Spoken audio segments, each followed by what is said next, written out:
Family. It's your man IPO Mase, and welcome back to another episode of Godly Wisdom. Today, I want to talk about a law and principle that few utilize, but if implemented, will cause a great dramatic expansion in this sphere that we call life. Today, I want to talk about having a great expectation. A great expectation.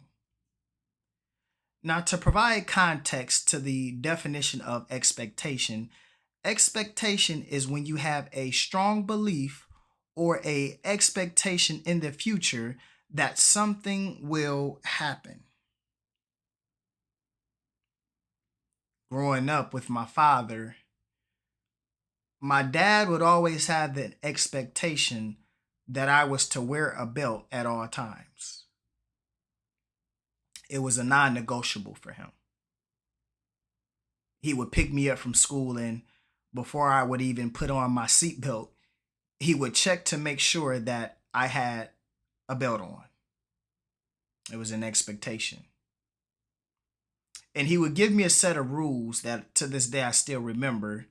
He would always tell me, you always have to make sure that you have a haircut every 2 weeks. He also told me you always have to make sure that you have a few pair of dress shoes for any occasion. But the last thing he told me is that you are to always carry yourself with high regard, or rather with humbleness and confidence. He would say what you mean and mean what you say. You're a Mason. Now, mind you, at the age of 6 to 7 years old, as he's teaching me these laws and principles of being his son, I didn't particularly care for these things that he was advising. I was focused on wrestling. I was focused on the Detroit Pistons because I was a Pistons fan. But thank God for providing me with a father that had not only insight, but had foresight. See, my father realized as his son that there was going to be some destinations and places that I would go in life. And he realized that I needed to keep myself to a high standard based on the way I dressed, my appearance, how I carried myself with my vocabulary. He knew that I was going to need these things in order to be successful. Shout out to you, Dad. I appreciate you. But all I'm saying is my dad had an expectation. Something I never understood with people would always say, you shouldn't have high expectations for people or yourself. If you have high expectations for them, they will end in disappointment and they will hurt you. Now, to be clear, I'm not telling you that disappointment does not come from having high expectations. But godly wisdom says, if you don't have high expectations for something or someone, why commit the most precious gift that you have on this earth, which is your time? I typically never engage in conversations for a long period of time if I don't believe I'm going to get something out of the conversation. I don't go to church early Sunday morning, drive 30 miles east if I don't have an expectation that the spiritual need I have is going to be filled if I just get to the church house. I don't have a high expectation even when it comes to relationships. Growing up, when I was 13, 14, 15, my friends would tease me. They would tell me, Mace, you don't ever want to get in relationships. And I tell them, why would I get in a relationship that I don't have vision for? The expectation isn't there. Why am I going to commit, fellas? Why am I going to commit to somebody that I know is not for me? My expectation is too high. I can't do it. And so they tell me, well, Mase, if you don't know if you don't try. And I always say, you know, when you know, and if you don't know, that's not it. Wisdom says, have a great expectation. I don't know who I'm speaking to today, but I'm challenging your belief system, and I want you to have a great expectation.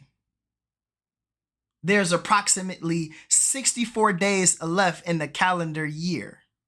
And you have 64 days to utilize your time effectively. And you need to have a great expectation that the things that you've been praying for, the things that you've been meditating on is going to happen. But it can't happen if you don't have a great expectation for your life. One of my favorite stories in the Bible is David versus Goliath.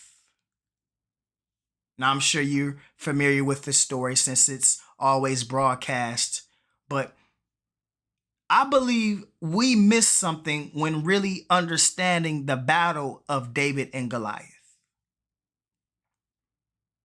If you don't know, I want to share this with you. David knew he was going to win the battle before he even approached to fight Goliath. Now, I know some of you don't, read your Bible or read your word, so let me give you some game. David, before he was King David and David that beat Goliath, David was nothing more, so people thought, nothing more but a shepherd boy. His job was to tend to his father's sheep. And David, in his integrity and in his courage and in his heart, he took that job serious. It was life or death to him. Oftentimes, lions and bears and different creatures that was in the jungle would try to grab the sheep. And with David's heart and David's integrity, David would often use his club. He walked around with a club, and he would club the lion and bear to death for messing with his sheep. Me personally, I believe that's what got David anointed, or rather promoted in the first place. If a man would be willing to die for a sheep, what would he do for people? But that's a different lesson. But the point is, David had experience in dealing with opposition. David had experience in dealing with an enemy, and he realized that if I can defeat this lion, if I can defeat this bear, you think I'm worried about a Goliath? I feel like preaching today, so I'm going to go ahead and preach. And so David goes and he goes up to the battle where the Philistines are facing the Israel people rather. And King Saul is there, and Saul is trying to find somebody willing to fight this big old beast. And to give you some perspective, Goliath was like Sonny Liston. He was like George Foreman when Ali was going up against him. Boy, it was bad. I'm talking about Ali when he was Cassius Clay. His mama called him Clay, so I'm going to call him Clay. Guy's a bad boy. But it was in that prime of time that he was facing somebody that most people thought not only he was going to lose, but he was going to get killed. And David's own brothers was like, what are you even doing here? And so when David had the courage to again approach, or rather tell Saul, I'll face this Goliath. I'm not afraid. And Saul, being the king of Israel at that time, Saul saying, you're nothing more than a boy. How are you going to stand up to this giant? This man was 8 foot tall. It's like Shaq going against Allen Iverson. That don't look like it's going to end well. But David had a great expectation based on, again, his past wins, that no matter what Goliath was going to get ready to throw at him, David was not only going to be prepared, but David was going to win. And so as Saul told David, okay, in his mind, I know he was like, all right, your funeral. And David goes and he begins rather to fight for battle, and Saul tries to give him his armor and his sword, and the sword and armor were too heavy for David. And so David like, you know what, Saul, I don't need that, my guy. I'm gonna go ahead, I'm gonna take my slingshot. He saw a few stones and he picked up some stones. And as he utilized what he had in his hand, and he flung that slingshot, and it hit Goliath right in the middle of his head, and he dropped, and all the the Philistine people was in disbelief, because now their big bad wolf had been blown away. And David got there, took the sword and chopped his head off and said, "Glory to God." I'm paraphrasing, but you get the point. My point is, David had a high expectation, a great expectation, that no matter what, he was going to win. To my fellas out there, I need you to broaden, or rather heighten, your expectation. We're leading a whole generation of new men and new women, and we're leading family units. And if we don't have high expectations for not only ourselves, but for life, how are we then going to receive anything out of it?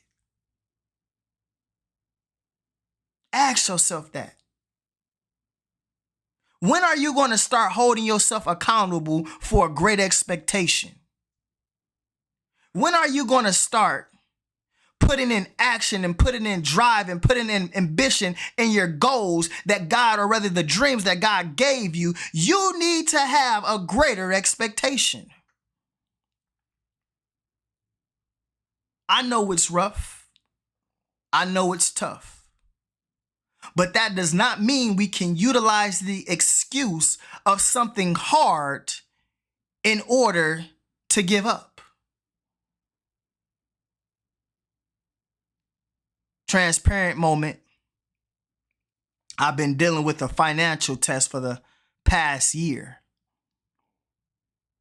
And to be honest, I'm tired of it. But my pride nor my drive would let me quit to pass this test. To be honest, it's not even about the test anymore. At this point, I have an expectation that this test will not defeat me. This test will not break me, and I'm going to pass it. Not only barely pass it, but I have an expectation to pass it with flying colors.